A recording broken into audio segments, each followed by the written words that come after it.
This quote from the Catholic writer G.K. Chesterton, I think, gets at a central theme of C.S. Lewis's book, The Abolition of Man.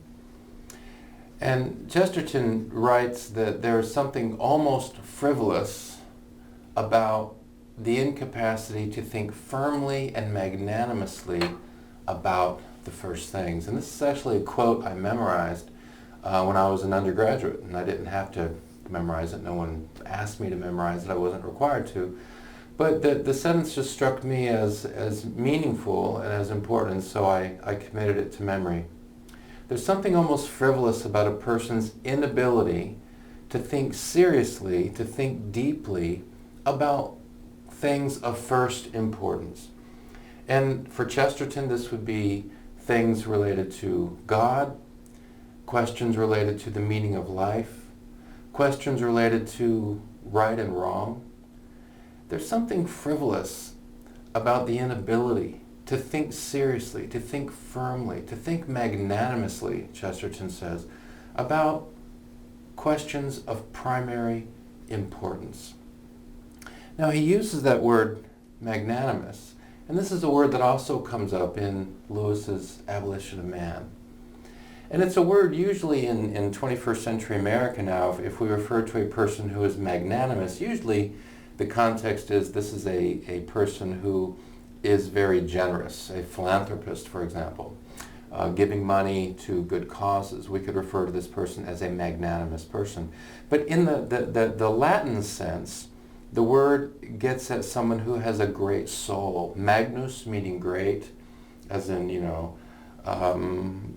Carolus Magnus or Charlemagne, right? Charles the Great. And then there's the word anima, which means soul. We have, for example, the word animate. To be animated comes from this Latin word. Animal comes from this word. And anima is soul. Not thought of as really the word soul in a Christian sense, but more in, I think, a classical Greek sense, sort of the animating force of a life. What is that thing that drives a person day after day, this idea, this life force that drives a person, right? And so a magnanimous person is a person who is great-souled, right? Who has a great soul. So that's kind of how we're thinking of this word. And so we come back to this quote from Chesterton, and Chesterton writes that there's something almost frivolous about the incapacity, the inability to think firmly, to think seriously, to think deeply, to think firmly and magnanimously, or, I could add here, great-souledly, in a great-souled way about questions of first importance. Now, Lewis, I think, would agree that there's something frivolous about this. I think Lewis would also say there's something dangerous about it. If in a society we get a critical mass of people who are incapable of thinking deeply, seriously, firmly, magnanimously about questions of first importance, not only is that frivolous, but it's dangerous, especially if these kinds of people become decision makers, if these kinds of people get into government, if these kinds of people get into schools, if these kinds of people get into universities, right? Because, just focusing on teachers, teachers can't give what they don't have. So if you have a teacher who is not magnanimous, if you have a teacher who is not a great-souled person, right? If you have a teacher who conveys information but is incapable of thinking firmly and great-souledly, who is incapable of thinking firmly and magnanimously about questions of first importance, then that stuff can't be passed on to kids. A teacher can't give what he or she doesn't have. And so Lewis says that if we have people in positions of influence who lack the ability to think deeply and firmly and great-souledly, magnanimously about questions of first importance, then that's not only frivolous, that's dangerous. Because people in influence can't give what they don't have. And so this is why it's so important that people in positions of influence have the capacity to think in a great-souled way. An example came to my mind of someone who initially was very impressive. And I just corresponded with this person using email. And I would write a note and get a very quick response, and that's just how it went. And I was very impressed. I thought, wow, I mean, here's a person who's very efficient and who gets things done. And so I was really impressed. And then it came time to actually meet this person. And, you know, we happened to meet at the front of a building, so this person could let me in to the building. And just as I met her, I noticed just an extraordinary full moon. And where, you know, I am in Arkansas, we have these, you know, full moons that sometimes are just incredible. The moon looks just so big, and you know, and you know, you see the moon all the time, but there's you know, some instances where it's just so striking and so powerful and so beautiful. And so just after we met, I pointed out that moon and said, wow, look at that, you know, with kind of a sense of like awe, a sense of like, wow, I mean, really struck by how beautiful the moon was at that particular moment. And I'll never forget the kind of blank look in her face as she looked at the moon. And of course she saw the moon, but what I saw didn't register. And it was almost as if I had said something, you know, completely trivial, like, you know, look at the pebble on the sidewalk or something like that. As if what I was pointing to was in no way remarkable, but it was. I mean, what I was pointing to at that particular moment actually was remarkable. It was absolutely striking. And the response was, wow, you know, but then that response is put to another person, wow, look at that. And the response was effectively nothing. And I realized as the time went on that this was a person, and I realize this sounds very critical, and I'm not directing it at the person. I'm trying to describe what I think Lewis might be getting at. That here's a person who in professional matters was very competent, who in organizational matters was well put together. But as time went by, I realized in relation to matters of the mind, matters of the spirit, and I don't mean that in a specifically religious sense, I mean that in the sense of sort of the Latin word anima, matters related to kind of, you know, the questions related to the force of life, you know, the meaning of life, questions about the importance of life. Those kinds of things, as time went on, I just realized that kind of stuff did not register with this person.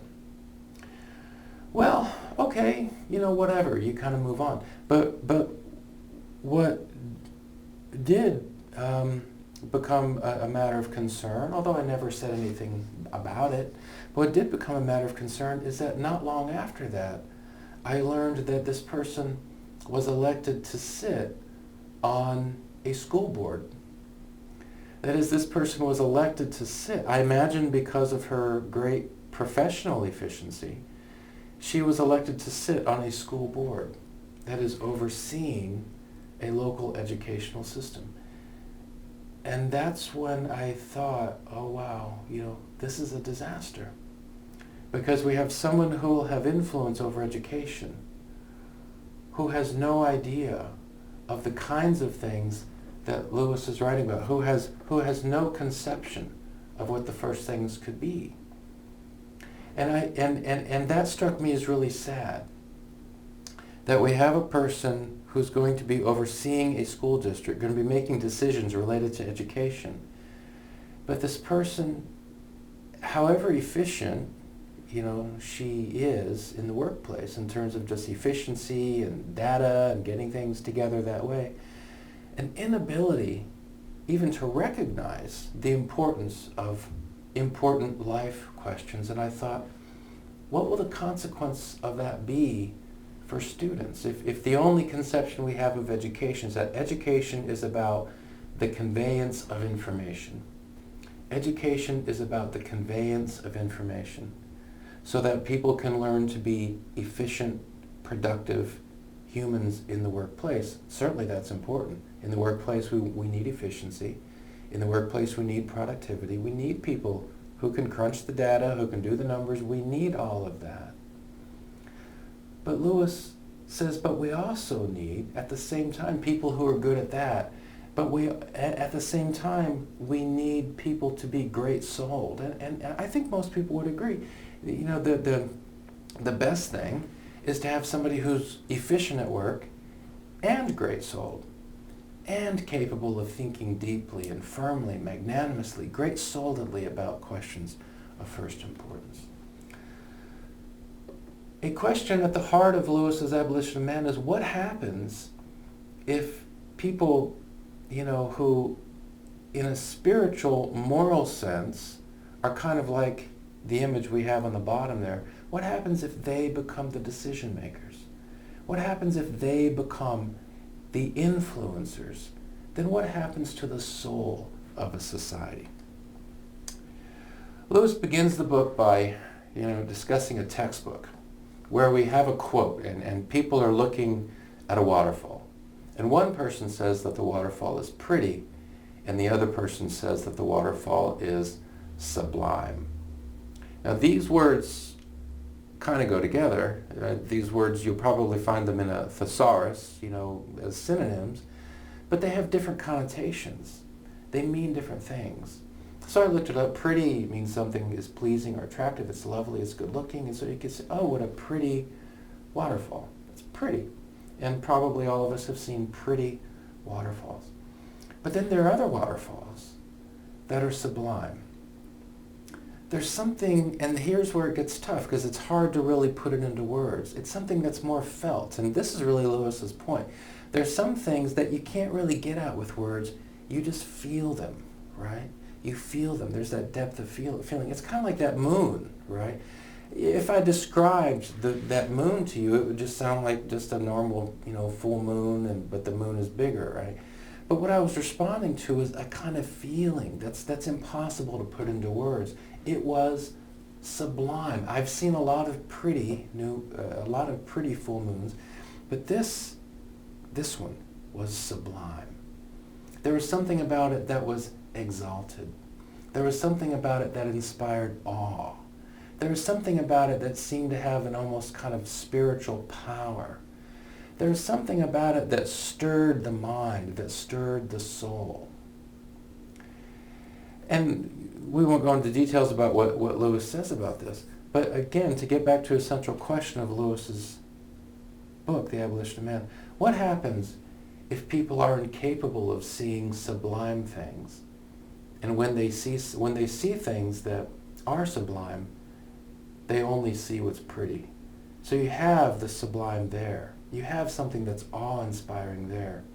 But the person isn't able to go there. The person is able to see, oh yeah, that's pretty. The person is not able to see, oh, wow, that's inspiring. Just give you one other quick example. One time I was driving from Fairbanks, Alaska to Anchorage, Alaska. Maybe, 30 miles outside of a place called Delta Junction, something like that, going south. And at a particular moment, there was a scene, a natural scene appeared that was so stunning. It had been raining, there had been a lightning storm. Now there were clouds, there was a rainbow, there was a mountain, there was a pond, there was a moose. Sort of all of the Alaska cliches, right? All of the Alaska tourist brochure cliches came together in one place. The way the sun came through the clouds, the rainbow, the mountain, the pond, the moose. And I noticed this and I had to pull over. I mean, to soak it in, but also because in a sense I felt like this scene was so stunning, it was so exalting, it was so awe-inspiring. I almost felt like I was being I don't want to sound too strange here, but almost transported out of my body. This was almost a heavenly experience, and I pulled over, and for the first time in my life, I understood the phrase that something was so awe-inspiring that it took your breath away, right? Some people, even listening to me talk this way, will feel embarrassed. they've never had this experience. They've never experienced something that was just awe-inspiring. And so they're listening to me and they're saying, oh gosh, what is this, Well, I think this is what Lewis is saying. That, to have deep, broad, meaningful lives, a basic element is the ability, to use Chesterton's phrase, to think firmly and magnanimously about the first things, about questions of primary importance. And I suppose one of the questions of primary importance in relation to this, one of the directions the mind could go in is to be, awestruck by the work of a creator, for example. Or the mind could go in the direction of just thinking about beauty. What is beauty? Why did this scene just seem not just pretty and not just beautiful, but sublime, awe-inspiring, right? And so Lewis is concerned when, as he writes in the book, when people dismiss this idea that if I have these feelings, this sense of exaltation, he's concerned about people who will just casually dismiss that and say, oh, well, that's just a feeling, That just says something about what that individual is feeling. That's not saying anything about what's actually going on in the real world. He's concerned about people who are incapable of thinking firmly and deeply about such things. He's especially concerned if such people become the influencers, the decision makers of a society. In the book, Lewis talks about sort of three elements of the body. He uses metaphors, right? The mind, which we associate with the brain, thinking, thought. The belly, which we associate with impulses, sort of the animal impulses. So mind is reason, the body is kind of the animal impulse. And the chest is kind of that mediating thing, right? So our thoughts should be filtered through a well-formed chest, a well-formed soul, the anima, right? Our thoughts should filter through the chest. And our animal impulses should be filtered through the chest, right? Okay, let's keep working with this a little bit. Obviously, we need people to be reasonable, thoughtful, logical, etc. But what happens if a person doesn't have a well-formed soul? If a person doesn't have a well-formed anima? To go with Lewis's term, if people don't have a well-formed chest, right? Well, Isaiah says, woe to those who are wise in their own eyes and clever in their own sight. And we can think of plenty of examples in history where extremely intelligent people have done evil things. Intelligent, empty soul. High IQ, empty soul. Perhaps even very logical, empty soul, right? This is what we saw with leading Nazis. Here's Joseph Goebbels, had a PhD. In the 1930s, very, very, very few people have PhDs. Very few people have PhDs. C.S. Lewis himself did not have a PhD. He had a master's degree. Joseph Goebbels had a PhD. Very few people do that. Highly intelligent, and also evil. Highly intelligent, empty. This is an extreme example, but Lewis is very concerned about this. Or what happens if, rather than, we might have intelligence, but what happens if a person acts on impulses, on animal impulses, right? But has an empty soul, no anima, no magnanimity, no great souledness, right? Well, Philippians refers to these people, writes about these people, says their destiny is destruction, their God is their stomach, which might literally be true, sort of making a god of food or something like that. But I think the idea here is that these are people who don't really have much control over their animal impulses, right? Their glory is in their shame. right? And maybe to illustrate that, we can look at this image, and I'll just let that pass without comment. And then there's the chest, which we can think of as the heart, as the soul. And Lewis says that the chest is the seat of magnanimity. The chest is where great souledness, if a person's going to have a great soul, then according to this metaphor, that's where it is. And so we want our intellectual life, our mental capacities to be filtered through the soul. We want our animal impulses, which are natural. I'm hungry, right? I'm happy, I'm angry. The kind of behaviors that we can identify in high-functioning mammals.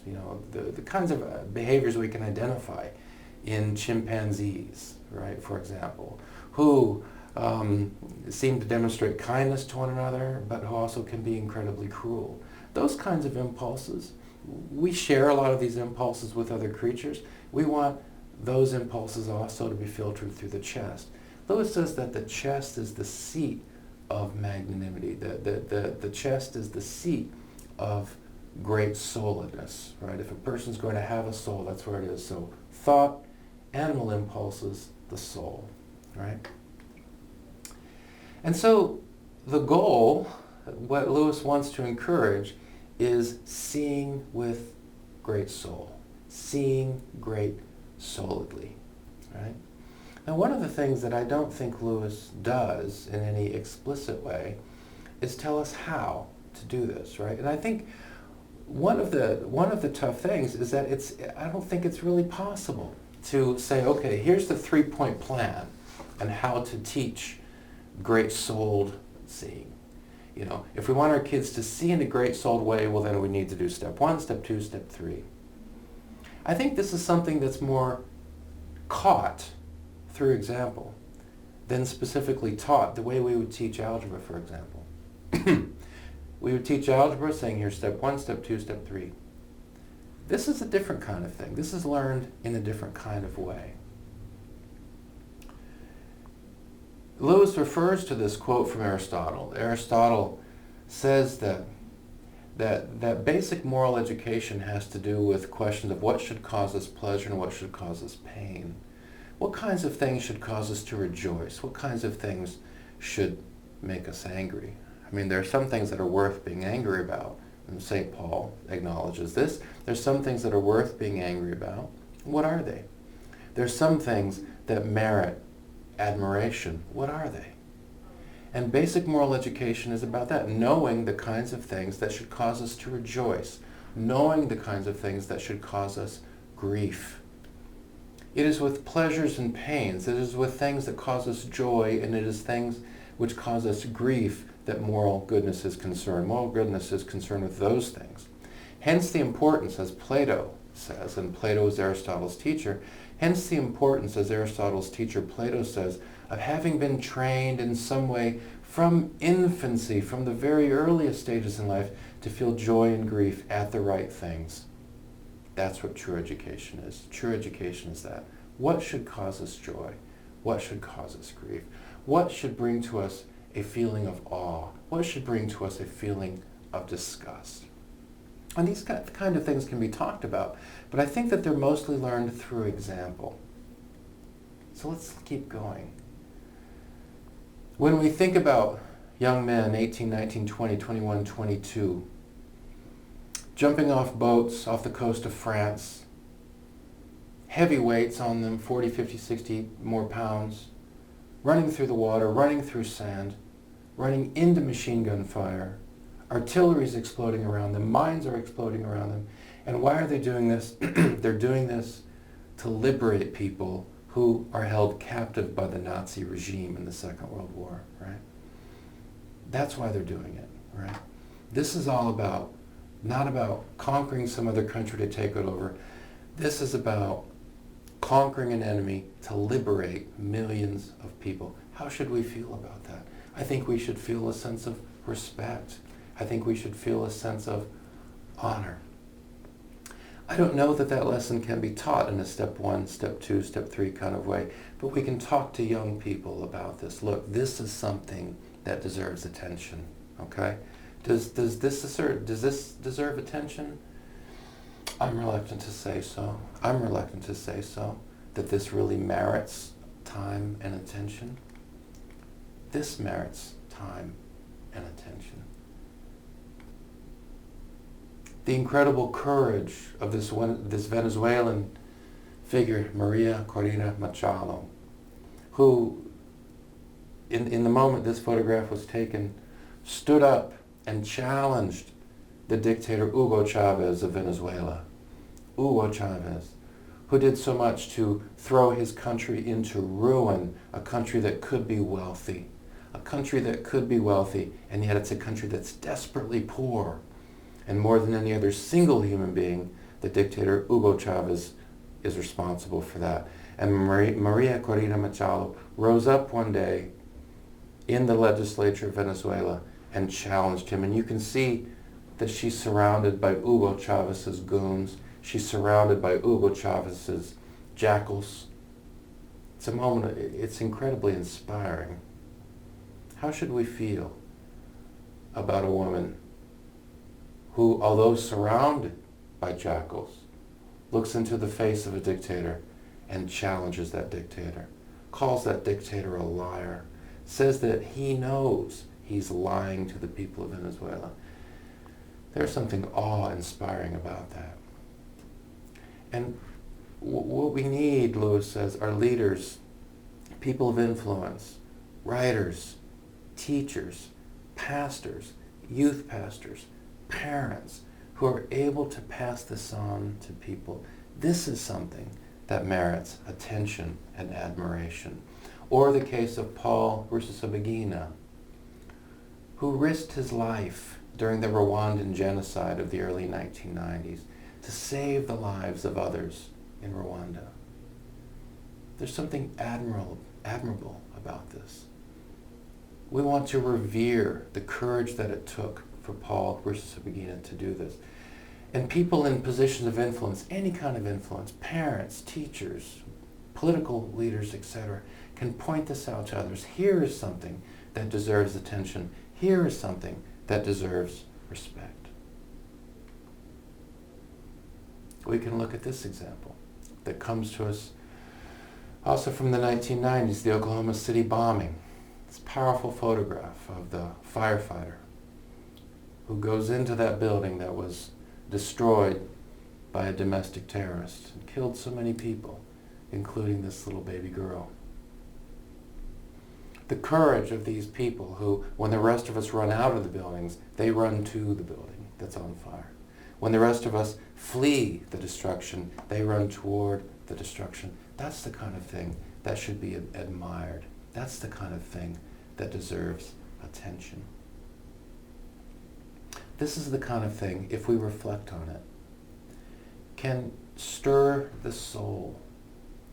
But what happens if we have people, maybe incredibly intelligent, who are still empty when it comes to the soul?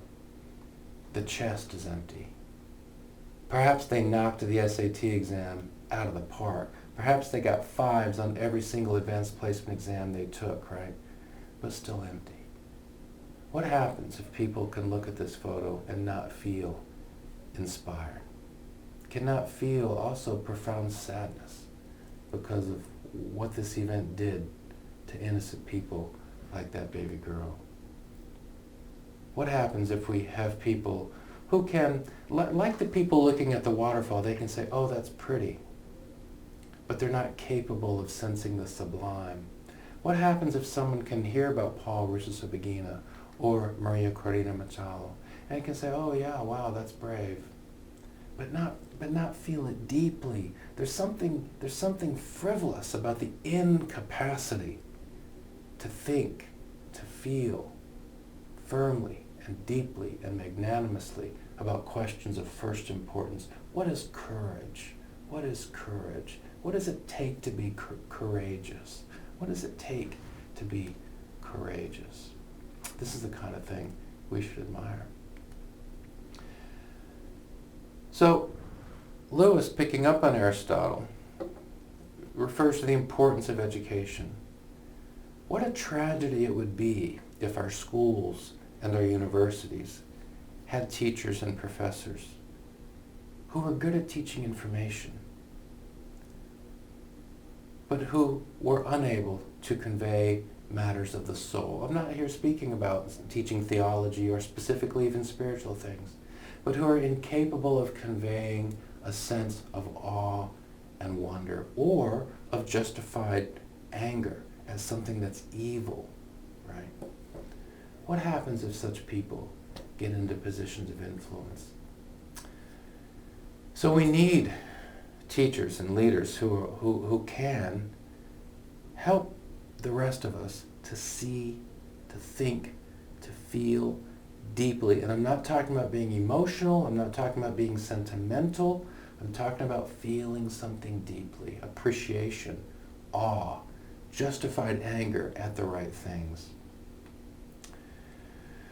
We need these people. To give you this quote from St. Agustin, we need people whose lives reflect what we're talking about. Augustine writes about, competent speakers, about speakers who are, successful in getting their messages across. And Augustine says that more important than any amount of grandeur of style, so more important as a teacher, as a speaker, as a person of influence, more important than being flashy, than being dynamic, than being entertaining, more important than that is the life of the speaker, right? And when we think about people of influence who can help others to be people who are magnanimous, that is, people of great soul, right? We need these people, right? And when we meet these people, then we want to encourage them, right? And I'll end up with one of the most remarkable experiences I had as an undergraduate, and it wasn't actually a big event, but it made a big impression on me. And this is Charles Grandy. I talk about him a lot. The single most important human being in my life. And we were at a junior college, and he was teaching a class. I forget what class it was. We were watching a documentary about the Holocaust, the Nazi attempt to eliminate the Jews of Europe. I don't remember anything about the class. I do remember the scene in the documentary, at which point I looked over at Mr. Grandy, and I could see how bothered he was by what he was seeing. Now, he had seen this documentary many times before. He knew exactly what was coming. He was not shocked by what he saw. But I stopped watching the documentary, and I focused on him. And I could see that he was moved. Not necessarily in an emotional way, not in a sentimental way. I could see that his soul was stirred by what he was seeing, right? That's what stuck with me. I have no idea what else Mr. Grandy said in that class through the entire semester. That's the one thing I remember from that class, and it left a mark on me. Here's a person who felt something in his soul. His soul was stirred. Mr. Grandy is the kind of person who, to use Lewis's term, had not only a chest, but a full chest. Mr. Grandy was able to think firmly and magnanimously about questions of first importance. This should be a goal for all of us, to be able to think firmly and magnanimously, firmly, deeply, great-souledly about questions of primary importance.